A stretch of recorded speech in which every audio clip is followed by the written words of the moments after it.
오늘 말씀은 베드로전서 1장 말씀입니다. 베드로전서 1장 1절에서 25절까지 말씀 읽겠습니다. 예수 그리스도의 사도 베드로는 본도, 갈라디아, 갑바도기아, 아시아와 비두니아에 흩어진 나그네 곧 하나님 아버지의 미리 아심을 따라 성령이 거룩하게 하심으로 순종함과 예수 그리스도의 핏부림을 얻기 위하여 택하심을 받은 자들에게 편지하노니 은혜와 평강이 너희에게 더욱 많을지어다. 우리 주 예수 그리스도의 아버지 하나님을 찬송하리로다. 그의 많으신 긍휼대로 예수 그리스도를 죽은 자 가운데서 부활하게 하심으로 말미암아 우리를 거듭나게 하사 산 소망이 있게 하시며 썩지 않고 더럽지 않고 쇠하지 아니하는 유업을 있게 하시나니 곧 너희를 위하여 하늘에 간직하신 것이라. 너희는 말세에 나타내기로 예비하신 구원을 얻기 위하여 믿음으로 말미암아 하나님의 능력으로 보호하심을 받았느니라. 그러므로 너희가 이제 여러 가지 시험으로 말미암아 잠깐 근심하게 되지 않을 수 없으나 오히려 크게 기뻐하는도다. 너희 믿음의 확실함은 불로 연단하여도 없어질 금보다 더 귀하여 예수 그리스도께서 나타나실 때에 찬양, 칭찬과 영광과 존귀를 얻게 할 것이니라. 예수를 너희가 보지 못하였으나 사랑하는도다.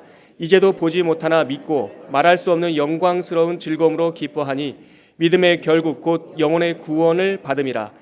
이 구원에 대하여는 너희에게 임할 은혜를 예언하던 선지자들이 연구하고 부지런히 살펴서 자기 속에 계신 그리스도의 영이 그 받으실 고난과 후에 받으실 영광을 미리 증언하여 누구를 또는 어떤 때를 지시하는지 상고하니라. 이 섬긴 자가 가기를 위한 것이 아니요 너희를 위한 것임이 계시로 알게 되었으니 이것은 하늘로부터 보내신 성령을 힘입어 복음을 전하는 자들로 이제 너희에게 알린 것이요 천사들도 살펴보기를 원하는 것이니라. 그러므로 너희 마음의 허리를 동이고 근신하여 예수 그리스도께서 나타나실 때에 너희에게 가져다 주실 은혜를 온전히 바랄지어다. 너희가 순종하는 자식처럼 전에 알지 못할 때에 따르던 너희 사역을 본받지 말고 오직 너희를 부르신 거룩한 이처럼 너희도 모든 행실에 거룩한 자가 되라.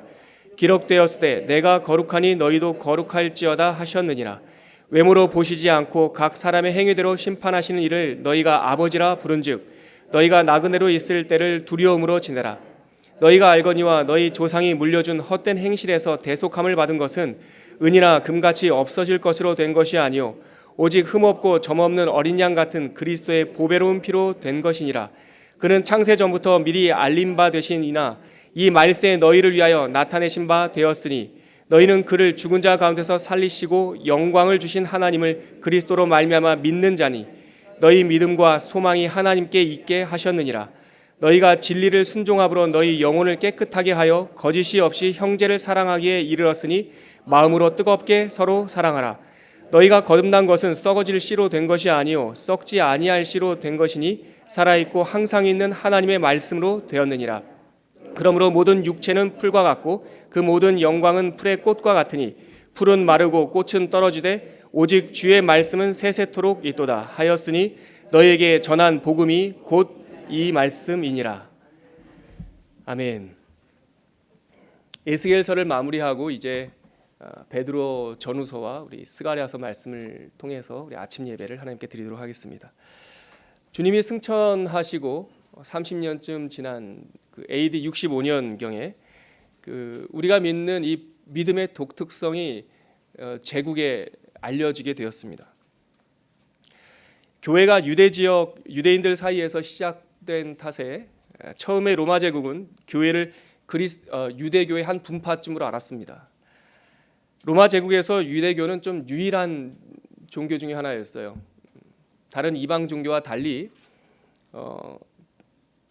황제에게 제물을 바치지 않아도 되는 합법적인 종교였고 그 대신에 황제에게 기도하는 것을 이렇게 약속했던 종교였습니다. 교회가 유대교의 한 분파로 이해되는 한 그 로마의 법의 보호 속에 있었던 거죠. 근데 한 30년쯤 지나고 나서 우리가 믿는 이 예수의 복음이 유대교나 이방 종교와 같은 그런 종교 시스템 가운데 하나가 아니라 유일하신 하나님, 유일하신 주님, 그분의 주권과 그분의 나라를 소망하는 그들의 입장, 그 로마 사람들의 입장에서는 위험한 진리라는 것을 알게 되었고 곧 묵은 땅을 뒤집어 엎는 전복적인 그런 진리라는 것을 알게 되자 교회와 유대교 사이에 긴장이 지금 확대되고 있고 교회와 나라 로마 제국 사이에 긴장이 지금 고조되고 있습니다. 유대인들은 회당에서 그리스도인들을 내쫓기 시작했고요. 그리고 유대인들이 고소를 하자 로마인들은 교회를 핍박하기 시작했습니다. 교회는 법적 보호를 받지 못했고 유대인들은 로마인들과 함께 교회를 박해하기 시작했습니다. 이 상황이 지금 베드로가 소아시아에 있는 교회들에게 이 편지 베드로 전후서를 써서 보내는 그때 당시의 상황입니다. 박해를 받고 고난에 처한다라고 하는 것은 사실 이중적인 특징이 있습니다. 첫째는 바깥에서 그 고난이 찾아오므로 외부적인 힘듦이 있죠. 근데 그것은 잠시입니다. 사실 고난과 박해가 길어지면 그 안에 변절하고 싶은 마음이 들어와요. 그리고 타협하고 싶은 생각이 생겨요. 그리고 그냥 타협은 배교라는 걸 알기 때문에 예수님께서 하셨던 말씀을 어떻게 좀 짜깁게 해서 합리화하고 싶은 생각이 드러납니다. 그래서 초대교회를 연구해 보면 이 변절자의 문제에 대해서 교회가 참 많이 고민을 하고 심지어는 주후 1세기 이후에는 이 변절자들이 다시 돌아오는 문제에 대해서 어떻게 할 것인가 라는 문제로 교회가 갈라지기도 했습니다.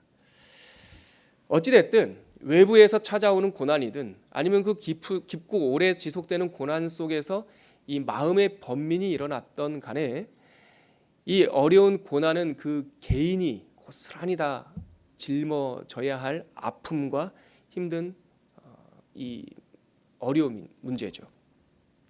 이런 박해와 고난, 변절과 다시 돌이킴 이런 것들이 반복되는 이 어지러운 상황 속에서 하나님은 성도들을 위로하고 그들이 이러한 상황 시대 속에서 어떤 준비를 해야 되는지 말씀하시기 위해서 베드로 사도를 통해서 이 편지를 주고 계십니다. 우리 1절과 2절을 한번 하나님의 부르심인데 1절과 2절을 다시 한번 읽어보도록 하겠습니다. 예수 그리스도의 사도 베드로는 본도, 갈라디아, 갑바도기아, 아시아와 비두니아에 흩어진 나그네 곧 하나님 아버지의 미리 아심을 따라 성령이 거룩하게 하심으로 순종함과 예수 그리스도의 핏부림을 얻기 위하여 택하심을 받은 자들에게 편지하노니 은혜와 평강이 너희에게 더욱 많을지어다.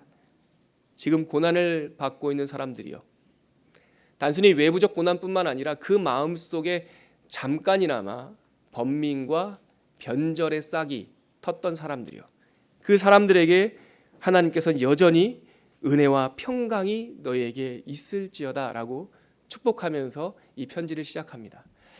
그런데 저는 여기서 이 편지의 시작인 예수 그리스도의 사도 베드로라는 이 구절이 참 은혜가 됩니다. 스포츠를 좋아하시는 남성분들은 아시겠지만 뭐 여성분들도 마찬가지고 요즘이 야구 시즌입니다. 근데 한국이나 미국이나 비슷하게 이렇게 따뜻할 시점에 야구를 하죠. 근데 우리나라와 좀 다르게 미국에는 독특한 공식적인 상이 하나 있는데요. 올해의 재기상이라는 상이 있어요. 아주 공식적인 상입니다.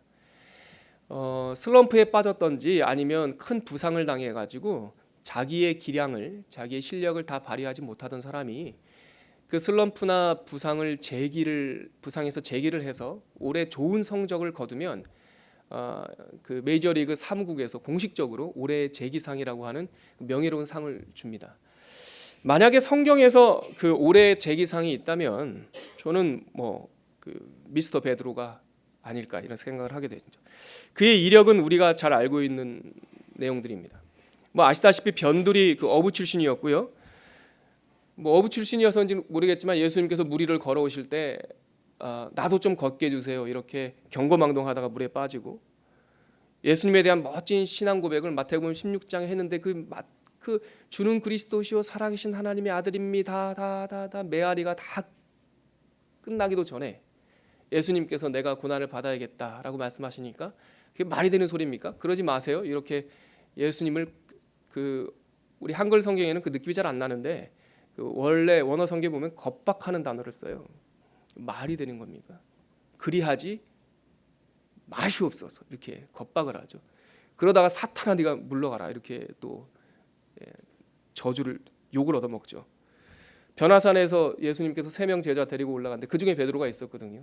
좋은 해처럼 밝은 환상적인 장면을 보고 거기서 기도원 만들어서 우리 내려가지 말고 살자고, 텐트 짓고 살자고 그랬던 사람이고, 제자들과 자리 다툼했던 사람이고, 겟세마네 기도 시간에는 그냥 잤잖아요. 근데 한 3번 정도 예수님이 깨워줬는데도 자고, 예수님을 3번 부인하고, 더 기가 막힌 거는 요한복음 21장에 보면 부활하신 예수님을 만난 이후에도 근데 좀 이렇게 엉망진창이긴 한데 리더십은 있었던 것 같아요. 그래서 예수님 부활하신 예수님을 만난 다음에도 나는 고기나 잡으러 갈란다 하고 나사렛에 낙향해가지고 6명 친구들 데리고 제자 데리고 7명이서 낙향을 하죠.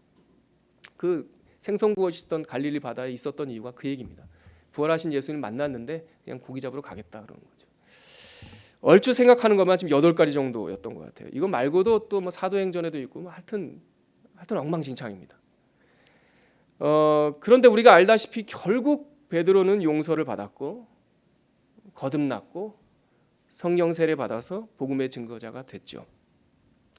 만약 누구에겐가 고단과 거듭남 그리고 회복에 대한 그런 메시지를 전해야 한다면 그 적임자는 아마도 베드로일 겁니다. 그가 얼마나 괴로웠겠습니까? 그가 예수님의 음성을 책망을 들었던 것이 얼마나 기억에 또렷이 남아 있었겠습니까? 예수님을 저주하면서 부인했던 자기 입술, 자기의 생각이 다른 사람들은 까먹었어도 자기 자신은 기억하고 있었을 거예요. 얼마나 자신이 밉고 실투성이인 자신에게 실망했을까. 그러나 하나님께서는 그 실투성이이고 엉망진창인 베드로를 들어서 지금 고난 중에 있는 소아시아 성도들에게 편지를 쓰고 계시는 거죠. 고난 중에 있지. 고난 중에 다른 사람들하고 협의하진 못했지만 네 마음속에 혹시 변심하고 싶은 마음이 있지. 너희들이 믿고 있는 그 예수가 어쩌면 그냥 환상이지 않았을까. 내가 듣고 내가 목격한 그 예수의 부활과 승천의 복음이 어쩌면 뜬소문이 아니었을까라고 마음이 흔들리지. 그러나 그 고난 가운데 낙심하지 말아라. 너희들에게 예수 그리스도가 분명한 사실로 너희들의 그 고난 가운데서도 함께 하시고 너희들을 붙들고 계신다라는 그 메시지가 이 베드로전서입니다. 6절에 이 베드로전서의 전체 주제 핵심 구절이라고 할 수 있는 내용이 나오는데요. 우리 6절 한번 읽어볼까요? 시작. 그러므로 너희가 이제 여러 가지 시험으로 말미암아 잠깐 근심하게 되지 않을 수 없으나 오히려 크게 기뻐하는도다. 너희가 이제 여러 가지 시험으로 말미암아 한두 가지 시험이 아니라 여러 가지 시험이 당했답니다. 그리고 넉넉하게 이긴 시험이 아니라 근심하게 된 시험이라는 거죠. 그러나 베드로 사도는 하나님의 성령의 은혜를 통하여 뭐라고 권면합니까? 오히려 기뻐하라고 말씀합니다. 고난 가운데 있지만 기뻐하라는 거예요. 근데 이 구절에서 중요한 것은 이 6절을 시작하는 앞에 있는 접속사예요. 그러므로라는 이 그러므로란 말은 결론을 내는 접속사도 되지만 사실 그러나라고 하는 이 역접도 되는 단어예요. 그러나예요. 그러니까 오히려 고난 중에 있어도 너희가 근심했지만 오히려 기뻐할 수 있다. 기뻐해라라고 말씀하시면서 그 앞에 다른 내용이 있는 거예요, 지금. 여러분, 이게 은혜입니다. 우리가 경험하고 있는 고난의 현실, 우리가 지금 생생하게 느끼고 있는 이 변절의 향기보다 더 먼저 앞선 현실이 있다는 거예요. 그게 바로 3절, 4절, 5절입니다. 좀 긴 내용이지만 한번 읽어볼까요? 이게 더 중요한 내용이니까요. 같이 읽겠습니다. 시작. 우리 주 예수 그리스도의 아버지 하나님을 찬송하리로다. 그의 많으신 긍휼대로 예수 그리스도를 죽은 자 가운데서 부활하게 하심으로 말미암아 우리를 거듭나게 하사 산 소망이 있게 하시며 썩지 않고 더럽지 않고 쇠하지 않은 유업을 잊게 하시나니 곧 너희를 위하여 하늘에 간직하신 것이라. 너희는 말세에 나타내기로 예비하신 구원을 얻기 위하여 믿음으로 말미암아 하나님의 능력으로 보호하심을 받았느니라. 아멘. 이 내용 3절서부터 5절까지 지금 이어지는 이 내용이 우리가 지금 경험하고 있는 각자의 삶의 현장에서 경험하고 있는 그 고난이라고 하는 사실보다 더 먼저 있었던, 더 깊이 있는 이루어진 현실이에요. 집에 가서 다시 한번 꼼꼼히 읽어보신다면 여기서 7가지의 사실을 발견하게 됩니다. 첫째는 뭐냐면 하나님의 사랑이 넘치는 거였다는 거예요. 넘치는 긍휼이라는 거예요. 그 넘치는 사랑으로 인하여 예수 그리스도를 죽은 자 가운데서 부활시키셨다는 거예요. 세 번째는 이 부활로 인하여 우리를 거듭나게 하셨다는 거고, 그 거듭남을 통하여 네 번째 우리에게 산소망을 주셨고, 이 산소망을 가진 우리는 다섯 번째 하늘의 영원한 유업을 받는 사람들이 되었고, 다시 여섯 번째 구원을 주시는 믿음을 가지고, 일곱 번째 하나님께서 그의 능력으로 우리를 보호하신다는 거예요. 이것이 바로 우리가 살고 있는 오늘이라고 하는 사실보다 더 앞선 현실이에요. 이것이 이루어진 내용이에요. 이것이 이미 먼저 우리에게 주신 진리예요. 이것이 있기 때문에 오늘의 고난을 이겨낼 수 있는 것이고, 잠시 낙심했던 가운데서 다시 기쁨을 회복할 수 있는 것이죠. 여러분, 어떤 사람들은, 혹자들은 말합니다. 고난이 사람을 단단하게 만든다고. 그리고 고난은 피할 수 없다고. 지금 베드로 사도가 권면하고 있는 이 소아시아 성도들이 겪는 이 고난과 비견할 수는 없지만, 우리가 각자의 삶 속에서 당하는 그 고난이 우리를 단단하게 만든다고 사람들은 말합니다. 그런데 여러분, 고난 그 자체가 능력이 있어서 우리를 성숙하게 만드는 것은 아닙니다. 어쩌면 의미 없는 고난은 낭비일 거예요. 의미를 모르고 당하는 고난은 어쩌면 눈을 감고 미술 작품을 감상하는 것처럼 그 앞에 서 있되 어떠한 감동과 어떠한 커뮤니케이션도 일어나지 못하는 그냥 단절된 사건일 거예요. 그러나 해석된 고난이야말로 우리를 그 고난을 통해서 더 성숙으로 나가게 하는 것이죠. 세상 사람들은 그 고난의 의미를 찾기가 참 어렵습니다. 그러므로 기껏해야 극기, 그것을 견뎌내므로 자기의 인내심을 더 단단하게 할 뿐이죠. 근데 그게 인내심으로 남으면 상관없지만, 어떤 사람은 그 아픔이 오히려 상처로 남고 딱지가 남고 오히려 그 아픔과 고난이 인격이 되어서 거친 삶을 사는 사람들을 우리가 얼마나 많이 봅니까? 그러나 그리스도인들이 그런 세상 사람들과 다른 독특함이 뭡니까? 그 고난까지 주관하시는 하나님을 안다라는 거예요. 그 이면에 계신 하나님을 우리가 믿는다라는 거예요. 우리가 살고 있는 오늘보다 더 중요한 먼저 이루어진 사실에 대하여 믿음으로 붙들고 있다라는 거예요. 그것이 바로 하나님의 사랑입니다. 하나님의 보호하심이고 우리를 거듭나게 하신 하나님의 구원의 은혜인 것이죠. 이 구원의 은혜의 바탕 위에서 사도 베드로는 소아시아 성도들에게 고난 가운데서도 기뻐해라, 고난 가운데서도 승리하라라고 말씀을 하시는 거죠. 그리고 나서 다시 하나님께서는 13절에 보면 그러므로 라고 하는 권면이 시작되고 있어요. 그러므로 옛 습관을 버리라는 거예요. 이거 잘 보면 너무 재미있어요. 고난을 당하고 있는데 그 고난에 어떻게 맞설 것을 가르쳐 주는 것이 아니라 고난을 당하고 있는 성도들에게 내면의 관심을 갖게 하시는 거예요.